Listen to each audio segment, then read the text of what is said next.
Picture this. A 12-year-old boy on his knees, tears streaming down his face, begging a woman in a plain gray uniform. "Please," he chokes out. "You have to help my dad. Please." His father, one of the richest men in America, was dying upstairs. Minutes mattered. Seconds, even. But here's what makes this moment impossible to forget. This child wasn't pleading with doctors. He wasn't crying to family friends or business associates. He was on the floor of the servants' quarters, clutching the hands of a maid. Why would a billionaire's son do that? What did he see that everyone else missed? And what was she hiding? Stick around. This story will shatter the way you see the people right in front of you. Because sometimes the person who saved your life isn't the one you'd ever expect. Let me take you back 24 hours. Riverstone wasn't just a town. It was a postcard. Rolling hills. Hawks circling lazy patterns through clean sky. And perched at the edge like a crown, the Whitfield mansion stood, all stone and glass and inherited power. Inside, silence moved like protocol. Staff glided through marble hallways, eyes down, voices low.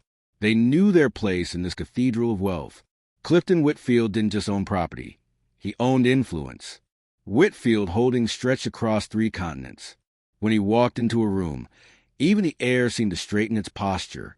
Powerful, commanding, untouchable. His son, Donovan, was the opposite. 12 years old, with kind eyes that always seemed to be searching for connection. He'd wandered the mansion after tutors left, trying to talk to anyone who'd listen. Most were too busy. Some were too intimidated. But there was one person who always answered him with gentle patience. Maid Okafor, everyone called her Ray, had been working at the estate for 3 weeks. She kept to herself, folded sheets with mathematical precision, and moved through her tasks with unusual focus. When Donovan scraped his knee skateboarding in the driveway, she cleaned the wound with expert efficiency, asking questions that seemed oddly clinical. "Any dizziness? Does this hurt when I press here?" He'd noticed. Kids always do. What no one else knew was that the woman scrubbing their floors had once worn different gloves. Surgical ones. In Lagos, she spent 7 years in emergency care, teaching medical students, holding lives together with steady hands and quick thinking. She delivered babies during power outages. She talked down panic attacks while stitching wounds. But her family needed her more than her patients did. For younger siblings, school fees piling up, her mother growing weaker. So Ray made the calculation that broke her heart. Take work that paid enough to send money home, even if it meant hiding every credential she'd earned. No one asked the maid about her degrees. The irony stung daily. She'd fold $1,000 sheets and remember the thin hospital cots. She'd serve breakfast to people discussing investments and remember patients who couldn't afford insulin. But she'd made her choice. Her siblings came first. No one in that mansion knew. They were living alongside someone who'd once held a line between life and death. No one suspected that the woman they barely noticed had more medical training than most people in Riverstone combined. Not yet, anyway. Tuesday started like every other morning. Crisp, routine, forgettable. Clifton sat at the head of the breakfast table, scrolling through financial reports on his tablet. Numbers danced. Markets fluctuated. His coffee cooled in the china cup. Donovan pushed eggs around his plate, trying to find an opening. "Dad, did you see the hawk's nest by the—" "Not now, son." The familiar brush-off. Donovan's shoulders slumped. Then Clifton's fork clattered against porcelain. His face went gray. His hand shot to his chest, fingers clawing at his shirt. The sound he made wasn't quite a word, more like air being forced through a closing door. His wife screamed. The sound shattered the morning into jagged pieces. Security burst in. Staff froze in doorways, unsure whether to enter or flee. Someone was shouting about calling 911, but the words felt distant, muffled, useless. Clifton slumped sideways in his chair. His eyes rolled back. "His medication!" his wife shrieked. "Where's his medication?" Chaos ate the room alive. Drawers yanked open. Cabinets searched. Everyone moving, but nothing happening. Time stretched and compressed simultaneously, the way it does when you're watching someone you love disappear. Donovan stood paralyzed, watching his invincible father reduced to trembling flesh. The man who commanded boardrooms couldn't command his own heartbeat. Someone found a pill bottle. Wrong one. Someone else grabbed a phone. The dispatcher's voice, tinny and far away, asking questions nobody could answer coherently. Is he breathing? Is he conscious? Barely. Maybe. We don't know. 8 minutes, the dispatcher said. Paramedics 8 minutes out. 8 minutes might as well have been 8 hours. Donovan's vision blurred. But through his tears, a thought crystallized, sharp and certain as broken glass. He knew someone who could help. Have you ever watched someone you love slip away, feeling completely powerless? Drop a blue heart in the comments if you've been there, because what this 12-year-old did next changed everything. Donovan's feet moved before his brain caught up. He tore through the hallway, past a gallery of family portraits staring down in judgment, past the trophy room displaying his father's achievements. None of it mattered. Titles and awards couldn't restart a heart. He remembered the way Ray had touched his scraped knee. Clinical, confident. The questions she'd asked weren't the worried fussing of a maid. They were an assessment. Professional. Practice. She'd stop the bleeding in seconds. She'd check for signs of concussion with the efficiency of someone who'd done it 1,000 times. His child's intuition screamed what his mind couldn't articulate. She knows something. He burst into the servants' quarters, breathless and wild-eyed. Ray was folding towels, her movements meditative and precise. She looked up, startled. "Ma'am, please." Donovan's voice cracked. "You have to help my dad. Please. He's dying. Please." He dropped to his knees. Ray's heart seized. Every instinct told her to run, toward the crisis and away from it simultaneously. She wasn't staff anymore if she intervened. She'd be exposed, questioned, possibly deported if they thought she'd lied on applications. But those eyes, that child's desperate, drowning eyes. Her mother's voice echoed from a decade ago, from their small kitchen in Lagos. When someone begs, listen with your whole heart. We don't get to choose when we're called. Ray had spent 3 weeks invisible, 3 weeks swallowing her expertise, 3 weeks pretending she didn't see the medical mistakes happening around her, the wrong dietary choices for Clifton's heart condition, the medication stored improperly. She convinced herself it wasn't her place to speak. But this boy wasn't asking for opinions. He was begging for a life. She saw herself reflected in his desperation. Every patient she'd ever saved had started with someone who cared enough to ask for help. Every life she'd held together began with someone refusing to accept death as inevitable. Her hands stopped folding.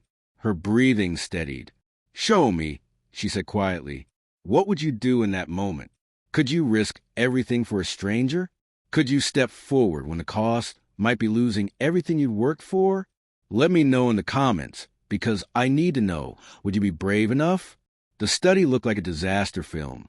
Clifton sprawled in his chair, skin waxy and pale, his wife gripping his hand, mascara streaking her face, security hovering uselessly, papers scattered across the floor, where someone had swept them aside, searching for medication. Ray entered the room. Every head turned. A family friend, some hedge fund executive, snapped, "What's SHE doing here?" Donovan planted himself between them and Ray. "She can help. I know she can." "Donovan, this isn't. Where are his medications?" Ray's voice cut through the noise like a scalpel. Not loud, but absolute. The room went silent. She moved to Clifton, her hands already assessing, fingers to his neck, checking pulse, thready but present. She tilted his head slightly, ensuring airway clearance. Her eyes scanned his color, his breathing pattern, the slight tremor in his extremities. She'd done this 100 times. Her body remembered even if she'd tried to forget. "He's having a cardiac episode," she said, her voice steady as stone. "Where do you keep his nitroglycerin?" The bathroom cabinet, I think." "You think?" Ray's gaze was steel. "Someone check. Now." 2 staff members bolted. She turned to Clifton's wife.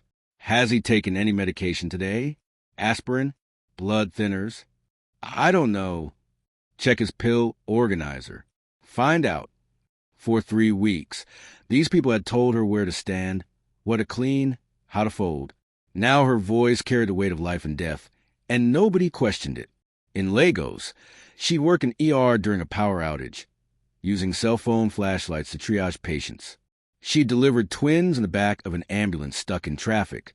She'd talked a suicidal patient down from a ledge while simultaneously setting a compound fracture.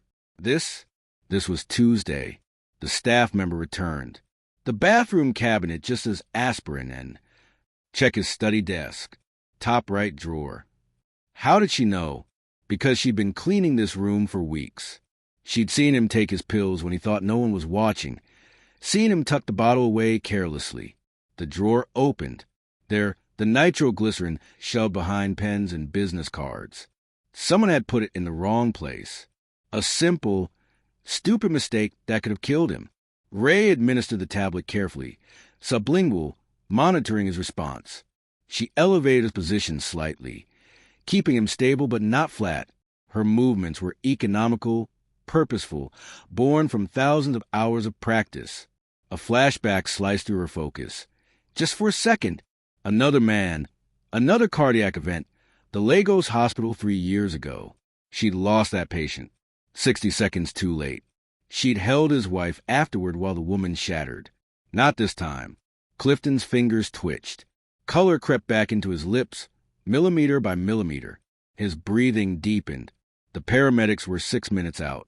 Ray kept monitoring, kept stabilizing, kept death at arm's length through sheer competence. Clifton's eyes fluttered open. They focused on Ray's face, a stranger in a gray uniform, holding him together. His whisper was barely audible. "Who are you?" Before she could answer, sirens screamed up the driveway. The paramedics rushed in with equipment and urgency. Their eyes swept the scene and landed on Ray, still positioned at Clifton's side, still monitoring vitals. The lead paramedic, a woman with 20 years in her eyes, assessed quickly. "You administered nitro?" "Yes." "Sublingual? 3 minutes ago. Pulse is stabilizing. Respiration improving. Are you a nurse?" The question hung in the air like smoke. Every person in that room turned to stare at Ray. The maid, the help, the woman they'd barely noticed for 3 weeks. "I was," Ray said quietly. "Emergency care. 7 years. Lagos." Clifton's wife's hand flew to her mouth. "Oh my God!" The truth spilled out in fragmented pieces. Ray's credentials, her training, the choice she'd made to support her family. The maid job that paid enough to send money home without requiring visa complications or credential transfers. She'd been qualified to save lives. Instead, she'd been folding their sheets. The shame in the room was palpable. "We never even asked about your background," Clifton's wife whispered, horror dawning in her expression. Donovan still held Ray's hand. He hadn't let go since the study. His small fingers wrapped around hers like a lifeline. The paramedics loaded Clifton onto a stretcher. His color was better, his breathing steady. He'd make it. Before they wheeled him out, Clifton's eyes found Ray again. His voice was stronger now, edged with something that might have been humility.